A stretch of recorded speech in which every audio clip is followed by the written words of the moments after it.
और क्या गाजा में युद्ध हार जाएगा इजराइल? क्योंकि इजराइल से आई एक खबर ने दुनिया को चौंका दिया है।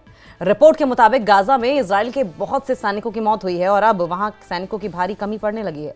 रिपोर्ट में यह भी दावा किया गया है कि इजराइल के नौजवान फौज में भर्ती नहीं होना चाहते।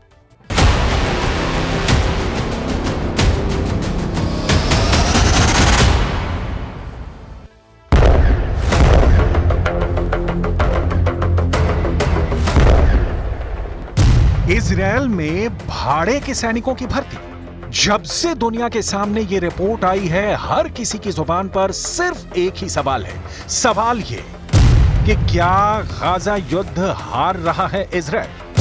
क्या हिजबुल्लाह के हमलों से कमजोर पड़ गया है इजरायल? क्या इजरायल में लोगों की इतनी कमी हो गई है कि भाड़े के सैनिकों से इजरायल ने भर्ती अभियान छेड़ दिया है? क्या ईरान के मिलिशिया ने नेतन्याहू को घेर लिया है? सभी सवालों के जवाब देंगे आपको, लेकिन सबसे पहले वो खबर जिसकी चर्चा दुनिया के हर देश के राष्ट्राध्यक्ष की जुबान पर है, जो खबर हर न्यूज़पेपर की हेडलाइन बनी हुई है कि नेतन्याहू की सेना कमजोर हो गई है, नेतन्याहू की सेना थक चुकी है, नेतन्याहू के सैनिक युद्ध करने लायक ही नहीं बचे। 7 अक्टूबर 2023 यही वो तारीख थी जब गाजा में हमास को खत्म करने का ऐलान नेतन्याहू ने किया था। नेतन्याहू ने कहा था कि जब तक हमास जिंदा है, हम चैन से नहीं बैठेंगे। इस बात को 1 साल से ज्यादा वक्त गुजर चुका है और अब इसी जंग ने इजरायल की सेना के लिए बड़ी चुनौती खड़ी कर दी है। गाजा में भारी बमबारी के बाद भी हमास को न हरा पाने के बाद अब इजरायल सैनिकों की कमी से जूझने लगा है। रिपोर्ट्स के मुताबिक इस कमी को पूरा करने के लिए इजरायल ने भाड़े के सैनिकों को अपनी सेना में भर्ती करने की तैयारी कर ली है।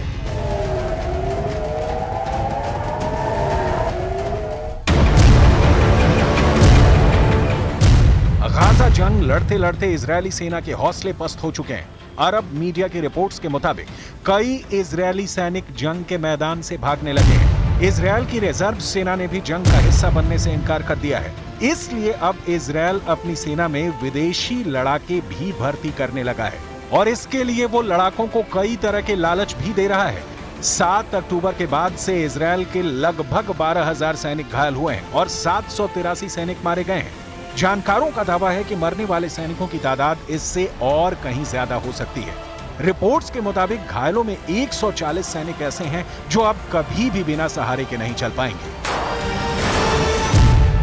बंदूक उठाओ, नागरिकता लो।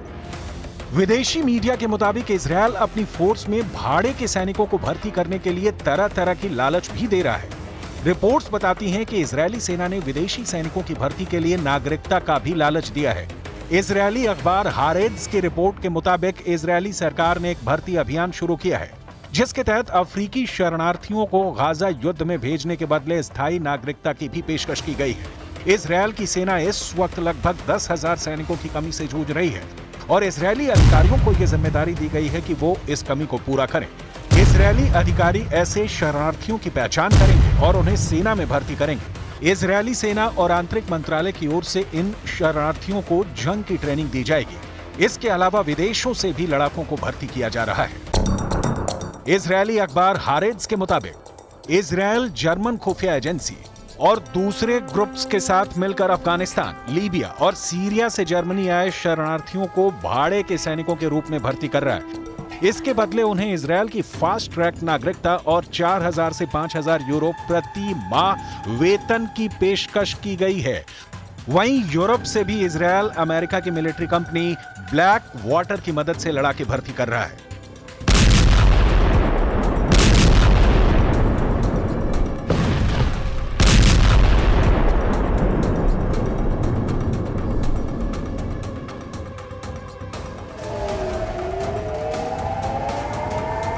अब इस तस्वीर को देखिए। अभी 4 दिन पहले की ये खबर है जब आईडीएफ ने आधिकारिक तौर पर उत्तरी गाजा में मारे गए अपने सैनिकों के नाम और तस्वीरें जारी की।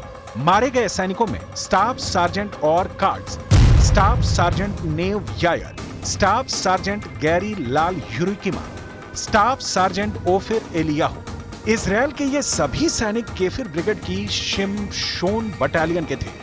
गाजा से पहली बार ऐसी तस्वीरें आई हैं, ऐसा नहीं है। इजरायली फोर्स गाजा में हमास को नुकसान पहुंचा रही है तो हमास भी आईडीएफ को बख्श नहीं रहा है। हमास के फील्डर भी जगह जगह तैनात हैं। सवाल उठता है कि क्या वाकई इजरायली सेना को 1 साल के युद्ध में सैनिकों और हथियारों का भारी नुकसान हुआ है? विदेशी मीडिया की माने तो हाँ, इजरायल 1 साल में बहुत कमजोर हुआ है। 13 अप्रैल 2024 ये वो तारीख थी जब ईरान ने इजरायल पर 300 से ज्यादा किलर ड्रोन, क्रूज और बैलिस्टिक मिसाइलों से हमला बोला था। हालांकि अमेरिका भी इजरायल के साथ हमले का मुकाबला करने के लिए खड़ा था, लेकिन इजरायल की खुफिया एजेंसियां यह पता लगाने में नाकाम रहीं कि ईरान इतना बड़ा हमला करेगा।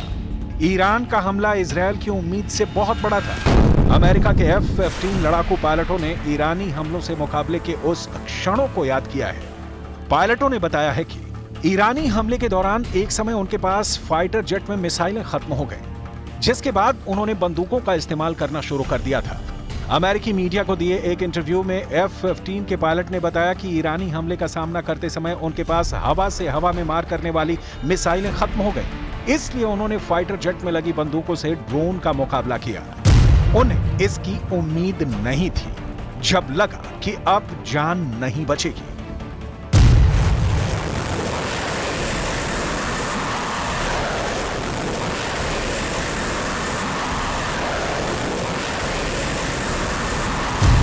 अमेरिकन पायलट्स के मुताबिक खतरनाक रूप से कम ऊंचाई पर उड़ते हुए पूरी तरह अंधेरे में विमान की बंदूक से ईरानी ड्रोन को गिराने की कोशिश की, जो बहुत मुश्किल से दिखाई दे रहे थे। ये पूरी तरह से अंधेरे में पायलटों के लिए खतरनाक कोशिश थी, लेकिन फिर भी हम ईरानी ड्रोन को गिराने में नाकाम रहे। अब एक बार फिर ईरान इजरायल पर हमले की तैयारी में लगा हुआ है और बार बार ईरानी जनरल कह रहे हैं कि इस हमले को इजरायल की पुश्तें भी याद रखेंगी।